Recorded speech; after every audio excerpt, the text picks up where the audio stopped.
आज हम आपको प्रकाश से संबंधित कुछ तथ्य बताएंगे। प्रकाश एक प्रकार की ऊर्जा है जो किसी वस्तु पर पड़कर उससे टकराकर जब हमारी आंखों पर पड़ती है तो वस्तु हमें दिखाई देती है। इस ऊर्जा को प्रकाश ऊर्जा कहते हैं। प्रकाश एक सीधी रेखा में गति करता है। इस सीधी रेखा को प्रकाश का गमन पथ या किरण कहते हैं। यदि बहुत सारी किरणें एक साथ हों तो उसे किरण पुंज कहते हैं। आइए हम एक ऐसे प्रयोग के विषय में आपसे चर्चा करते हैं जो ये सिद्ध करेगा कि प्रकाश एक सीधी रेखा में चलता है।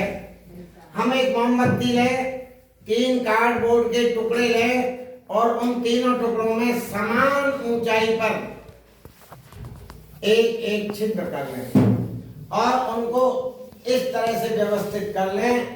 मोमबत्ती, पहला कार्डबोर्ड, दूसरा कार्डबोर्ड और तीसरा कार्डबोर्ड, जब तीनों छिद्र जो होंगे एक सीध में होंगे तो यहाँ पर आंख से देखने पर आपको मोमबत्ती का प्रकाश दिखाई देगा।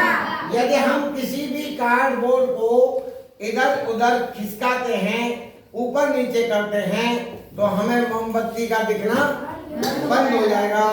इस प्रयोग के प्रेक्षणों से हमें ज्ञात होता है कि प्रकाश एक सीधी रेखा में चलता है। प्यारे बच्चों, जब प्रकाश को किसी तल पर डाला जाता है तो उसके साथ प्रायः 3 घटनाएं हो सकती हैं। पहली घटना है प्रकाश का परावर्तन, यानी डाले गए प्रकाश का कुछ भाग उसी माध्यम में, उसी दिशा में जिधर से प्रकाश डाला जा रहा है वापस हो जाता है। इस घटना को कहते हैं प्रकाश का परावर्तन। यदि तल हमारा पारदर्शी है जिसमें हम आर पार देख सकते हैं तो उस स्थिति में प्रकाश का कुछ भाग उस तल के आर पार चला जाता है। इस घटना को प्रकाश का अपवर्तन कहते हैं। और जिस तल पर भी प्रकाश डाला जाता है प्रकाश का कुछ भाग वो तल अवशोषित भी कर लेता है। आज जो हम बात कर रहे हैं वो विशेष रूप से परावर्तन के ऊपर बात कर रहे हैं। तो जब प्रकाश किसी ऐसे तल पर डाला जाता है जो पारदर्शी नहीं है, एग्जाम्पल के तौर पर यदि हम कांच की एक समतल प्लेट लें और उसकी तरफ पीछे की तरफ उसके एक साइड में हम लेड सल्फाइड का पेंट कर दें तो वो हमारा जो तल है वो पारदर्शी तल बन जाता है।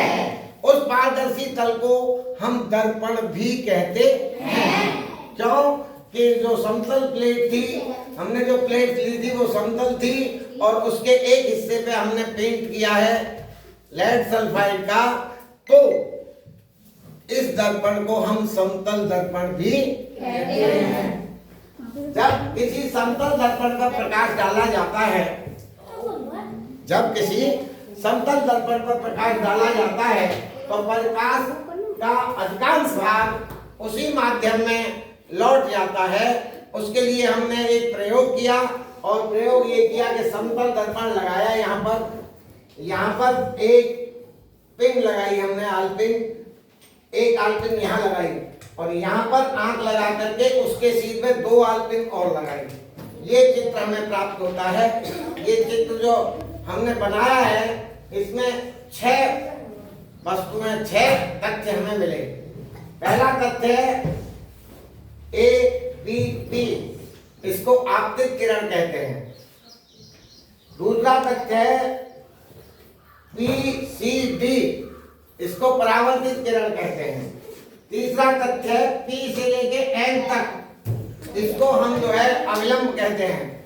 और ACN, ये जो कोण है इसको आपतन कोण कहते हैं।